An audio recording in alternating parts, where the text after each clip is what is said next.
In every ecosystem, there are two different types of organisms, producers and consumers.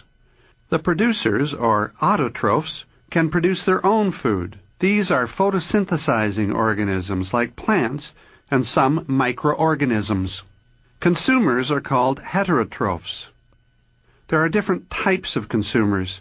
Herbivores that only eat plants are classified as primary consumers, and carnivores are called secondary consumers because they live off the primary consumers. Fungi and bacteria that eat dead and decaying organisms are called decomposers, but they also are consumers.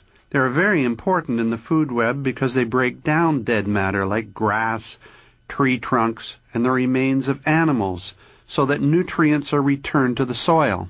Within an ecosystem, all of the producers, consumers, secondary consumers, and decomposers make up an interdependent community. One of the ways that they interrelate is through the food web. The food web within an ecosystem is actually made up of many overlapping food chains of predators and prey.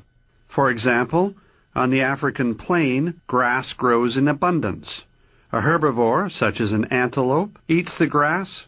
A carnivore, like a lion, kills and devours the antelope. Jackals eat the remains. Worms, ants, and bacteria consume what is left, and someday will feed on the lions and jackals when they die. Since most species eat and are eaten by more than one other species, these food chains link together into a food web. Consequently, changes affecting one group ultimately can impact on several others. Food chains exist in all ecosystems.